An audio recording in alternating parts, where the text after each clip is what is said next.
الرحمن الرحیم۔ اللہ کے نام سے شروع جو بڑا مہربان نہایت رحم والا ہے۔ السلام علیکم دوستو، کائنات اسلام میں خوش آمدید۔ ایک پیاری دعا کے ساتھ ہمارے ایک دوسرے کے لیے دعائیں مانگنا اللہ تعالیٰ کو بے حد پسند ہے۔ میری دعا ہے اللہ عز و جل آپ کو دنیا اور آخرت کی ہر نعمت سے نوازے اور زندگی کی ہر مشکل گھڑی سے ہمیشہ محفوظ رکھے، آمین۔ ویوز، آج میری ویڈیو کا موضوع ہے مغرور شہزادی۔ اور ویوز، یہ میری فل ویڈیو دیکھیے گا اور اسکپ نہیں کیجیے گا، تو آپ کو بہت مزہ آئے گا اس ویڈیو کو دیکھتے ہوئے۔ اور میرے چینل کو سبسکرائب نہیں کیا تو سبسکرائب ضرور کیجیے گا تاکہ میری ہر آنے والی ویڈیو آپ کو دیکھ سکیں۔ چلے شروع کرتی ہوں۔ مغرور شہزادی۔ بہت عرصے پہلے کی بات ہے۔ ایک بادشاہ تھا، اس کی ایک خوبصورت اور اکلوتی بیٹی تھی۔ اپنی خوبصورتی اور دولت کی وجہ سے وہ بہت مغرور اور گستاخ ہو گئی تھی۔ جب بھی کہیں سے اس کے لیے شادی کا پیغام آتا وہ اسے ٹھکرا دیتی اور اس کا خوب مذاق اڑاتی تھی۔ ایک دن بادشاہ نے ایک بڑی دعوت کی۔ اس نے شہزادی سے شادی کرنے والے تمام امیدواروں کو بلایا۔ سب لوگ اپنے اپنے مرتبے کے لحاظ سے کرسیوں پر بیٹھ گئے۔ شہزادی اور دعوت میں اپنی کنیزوں کے ساتھ بڑے مغرورانہ انداز میں آئی۔ وہ جس امیدوار کے پاس سے گزرتی اس کو بڑی حقارت سے دیکھتی۔ جب وہ ایک شہزادے کے پاس پہنچی تو بہت موٹا تھا، تو اس نے اپنی کنیزوں سے ہنستے ہوئے کہا، یہ تو گول ٹب ہے۔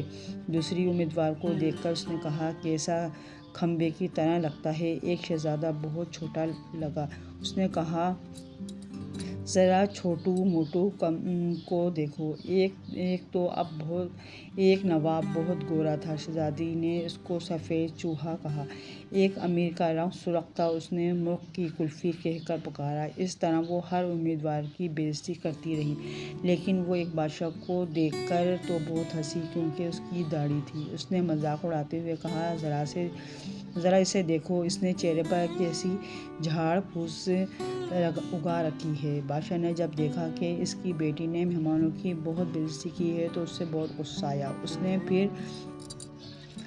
نے بھرے دربار میں یہ اعلان کیا کہ شہزادی پسند کرے یا نہ کرے، مگر اب میں اس کی شادی کسی فقیر سے کروں گا۔ اس اعلان کے بعد تمام لوگ چلے گئے۔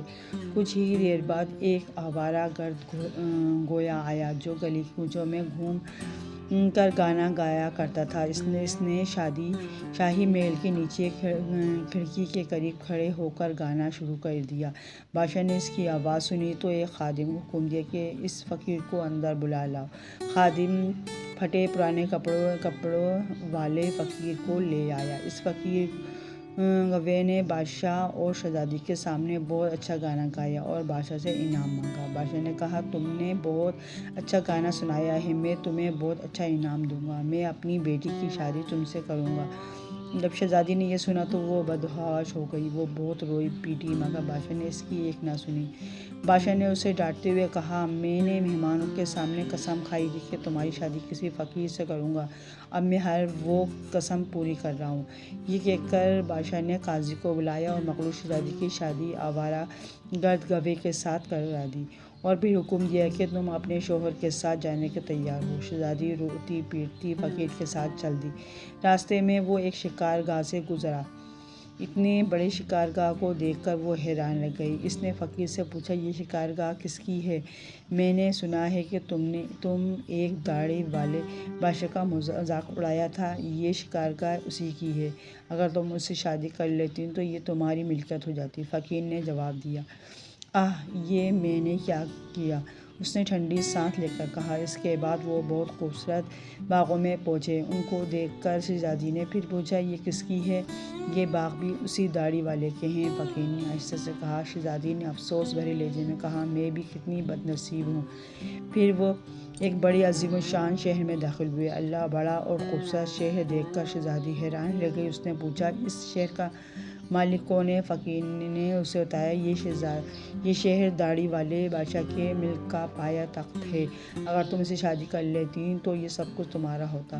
اوہ، میں نے بہت غلطی کی، کاش میں اسے شادی کر لیتی، اس نے پچھتاتے ہوئے کہا۔ فقیر شوہر نے ناراض ہوتے ہوئے کہا، مجھے اس سے کوئی مطلب نہیں، مگر تم میرے ہوتے ہوئے دوسرے مرد کی بات کیوں کر رہی ہو؟ کیا مجھ میں کوئی کمی ہے؟ اس طرح باتیں کرتے ہوئے وہ ایک چھوٹی سی جھوپڑی کے قریب پہنچے۔ کیسی بدنما اور چھوٹی سی جھوپڑی ہے یہ کس کی ہے؟ شہزادی نے پوچھا۔ یہ میرا گھر ہے اور یہی وہ جگہ ہے جہاں ہمیں زندگی گزارنی ہے۔ تمہارے نوکر کہاں ہیں؟ ہمیں نوکروں سے کیا کام؟ تم ہر کام کر سکتی ہو۔ آگ جلاؤ اور میرے لیے کھانا پکاؤ، میں بہت تھک گیا ہوں، فقیر نے کہا۔ چونکہ شہزادی کو کھانا پکانا نہ آتا تھا، اس لیے فقیر نے اس کی مدد کی اور کچھ دیر بعد دونوں نے الٹا سیدھا کھانا پکا کر کھا لیا اور سو گئے۔ دوسری صبح فقیر نے اسے جگایا، گھر صاف کرنے اور دوسرے کام کرنے کو کہا۔ شہزادی تمام دن کام کرتی رہی، اوپر سے چلی گئی باتیں بھی سنتی، مگر صبر سے سوا کوئی چارہ نہ تھا۔ اسی طرح انہوں نے کچھ دن گزارے، پھر ایسا وقت آیا کہ ان کے پاس کھانے تک کے لیے کچھ نہ رہا۔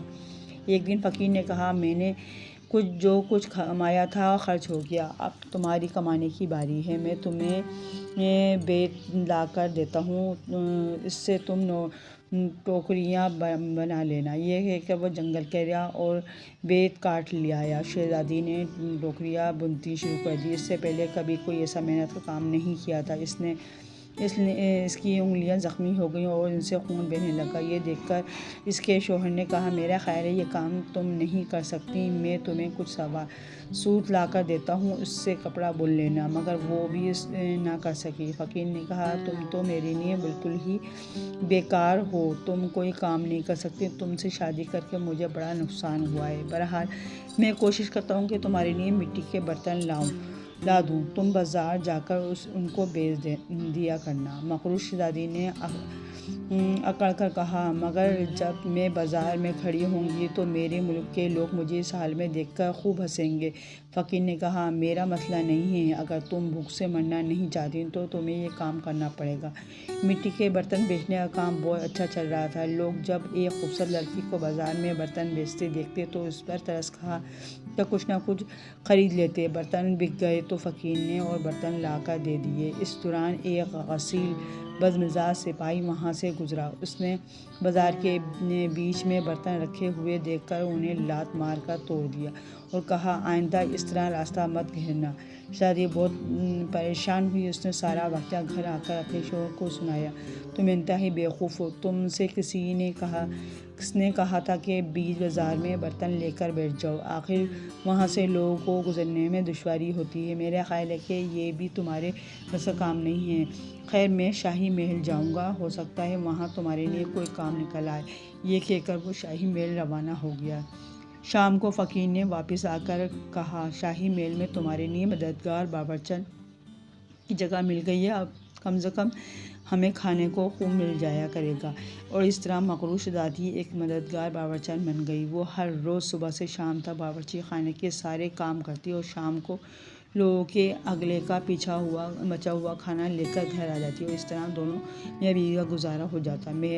محل میں آتے ہوئے اسے کچھ ہی دن گزرے تھے کہ اس نے سنا کہ محل میں کوئی شادی کی تقریب ہونے والی ہے۔ مقررہ دن جب مہمان آنے شروع ہوئے تو وہ باورچی خانے کی کھڑکی سے انہیں دیکھ رہی تھی۔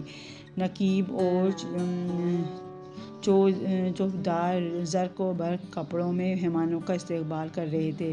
ہر طرف بڑی شان و شوکت اور دھوم دھام نظر آ رہی تھی، لیکن شہزادی اپنی قسمت پر آنسو بہا رہی تھی اور اپنے غرور و تکبر اور بے خوفی پر پچھتا رہی تھی۔ اسی دوران کچھ خادمیں آئیں اور انہوں نے اس کو بہت سے مزیدار کھانے دے دیے جو اس نے ٹوکری میں رکھ لیے اور گھر کی طرف چل پڑی۔ ابھی وہ محل کے دروازے سے گزر ہی رہی تھی کہ اچانک ایک بہت ہی زرق و برق لباس والے ایک شاندار اور خوبصورت شخص نے اس کا راستہ روک لیا۔ شہزادی نے نگاہ اٹھا کر دیکھا تو وہی داڑھی والا بادشاہ تھا جس کا اس نے خوب مذاق اڑایا تھا۔ وہ خوف اور شرم سے کانپنے لگی۔ بادشاہ اسے لے کر ہال میں پہنچا۔ اتنے سارے لوگوں کو دیکھ کر اسے اپنے اوپر قابو نہ رہا اور گھبراہٹ میں ٹوکری اس کے ہاتھ سے گر گئی اور اس میں سے کھانا نکل کر چاروں طرف بکھر گیا۔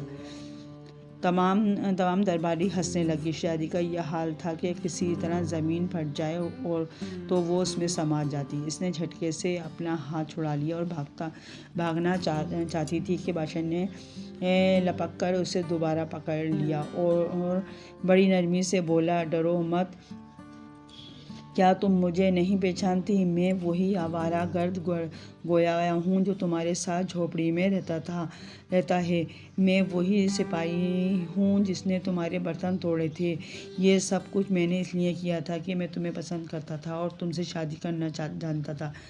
اب تمہارے غرور کا علاج ہو چکا ہے، تمہیں اچھا سبق مل گیا ہے، پچھلی باتوں کو بھول جاؤ۔ دیکھو، آج ہماری شادی کی تقریب ہو رہی ہے۔ اس وقت کنیزیں آئیں اور اسے اپنے ساتھ لے گئیں۔ شہزادی کو نہلا دھلا کر دلہن کا لباس پہنایا گیا۔ جب وہ دوبارہ حال میں آئی تو دیکھا کہ اس کے والدین اور اس کے تمام درباری بھی وہاں جماعت ہیں۔ سب لوگوں نے اسے مبارکباد دی۔ اب شہزادی بالکل بدل چکی تھی۔ اس کا غرور، اکڑ اور دوسروں سے نفرت ختم ہو چکی تھی، اس لیے زندہ رہنے کا ڈھنگ سیکھ لیا تھا۔